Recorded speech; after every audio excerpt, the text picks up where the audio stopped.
आमचं शूटिंग चालू होतं, पण आम्ही एक दिवस बंद ठेवलं आणि आता मतदान केलंय. अप्रतिम वातावरण. सकाळी थोडा म्हणजे प्रतिसाद कमी होता, पण नंतर कळलं की मतदान केंद्र वाढवली, त्यामुळे थोडी नेहमीपेक्षा गर्दी कमी होती. परंतु वातावरण काय पाहिलं बाहेर आपण पाहिलं असं मोठ्या संख्येनं मतदान कोथरूड मधलं वातावरण पाहिलं, सकाळपासून मोठ्या संख्येनं लोक बाहेर पडताना दिसत आहेत. नाही, पुण्यामध्ये मतदानाचा टक्केवारी चांगली राहील आणि मतदार होतंय, कारण लोकांना जे पाहिजे त्यांच्या मनातलं सरकार, मनातला महापौर, मनातलं स्टँडिंग कमिटी हे आणण्यासाठी लोक गर्दीने बाहेर पडलेत. कारण ही शेवटी गल्ली बोळातलं जे काम असतं त्याची इलेक्शन आहे. 9 वर्षानंतर पुणे महानगरपालिकेसाठी मतदान होते. मतदारांना तुम्ही काय आवाहन कराल? नाही, मतदान केलंच पाहिजे. कसं होतंय, आता लोकसभा झाली, विधानसभा झाली, रोजच्या सोशल मीडियावरच्या त्यांच्या गप्पा टप्पा टॉक भांडणं यांनी कदाचित लोक थोडीशी अस्वस्थ होतात. पण अस्वस्थ असलं तरी तुम्हाला मतदान तर करावंच लागेल, कारण जर मतदान केलं नाही तर नंतर बोलण्याचा अधिकार पण राहत नाही. त्यामुळे मतदान तुम्ही कराच. 15 दिवसाचा प्रचार संपण्याला तुम्हाला काय वाटतं? पुण्यात हवा कुणाची आहे? कुणाच्या बाजूने जनमत जाईल असं तुम्हाला वाटतं? पुण्यात सगळ्यांना माहिती आहे, ज्यांचं सरकार गेल्या वेळी त्यांचंच पुन्हा येईल. पुण्यामध्ये ते वातावरण चांगलं आहे. फक्त जरा कसं दादागिरी का अण्णागिरी हे जोरात वातावरण चाललं पुण्यात, त्यामुळं काही नाही. इलेक्शनच्या आधी जरा मजा आली. त्यामुळे प्रचारात दादागिरी का अण्णागिरी हा शब्द वापरलाय. कधी नव्हे तो पुण्याच्या मतदानात तो आपल्याला एक काय म्हणू शकतो जुगलबंदी पाहायला मिळाली. काय वाटतं 5 वर्षात आधीचं भाजपची सरकार, त्याच्या आधी दोन्हीचं सरकार होतं, कुठल्या सरकारच्या काळामध्ये पुण्याचा भरभराट झाला किंवा पुण्याचा विकास झाला असे मुद्दे होते?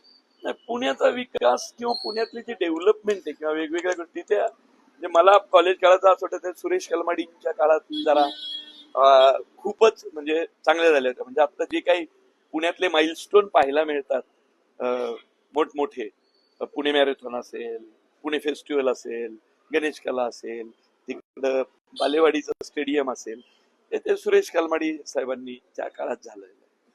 त्यामुळे तेव्हा डेव्हलपमेंट चांगली झाली. आता मुरली अण्णा जोरात फाईट देतोय. शेवटी पैलवान आहे ना तो, आणि दादा पण कसे जोरात आहेत ना तिकडं. त्यामुळं अजितदादांची आणि मुरली अण्णांची हे पाहायला मजा आली. म्हणजे सगळ्यांनाच, आणि कुणी कमरेखाली नाही गेलं दोघही. म्हणजे ते कौतुक केलं पाहिजे की कुणी कमरेखाली न जाता एकमेकांचा आप राखत हे झालं. म्हणून मी मगाशी गमतीने बायकोलाही म्हणालो की यंदाच्या इलेक्शन मध्ये तुंबळ महायुद्ध झालं पण रक्तपात नाही झालं. कसं एकमेकाच्या सामंजस्याने लढाया झाल्या.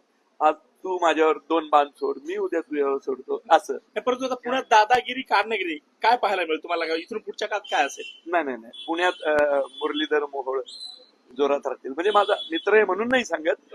एकंदर राजकारणातली प्रगल्भता त्याच्याकडे आता खूपच सुंदर स्वरूपात आलेली आहे.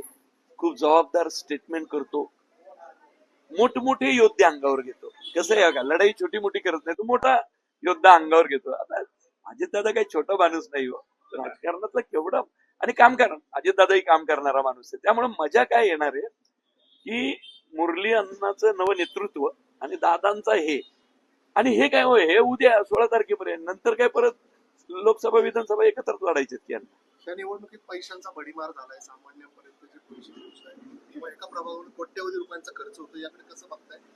हे मी ज्या भागात राहतो कोथरूड मध्ये, इथं म्हणजे आम्हाला कोण पैसे द्यायला येणार हो, आम्हाला पैसे द्यायला लावतील, बरोबर की नाही? त्यामुळे कोथरूड किंवा इकडं डाणूकर किंवा आमचा हा डेक्कन परिसर इकडं हा येत नाही.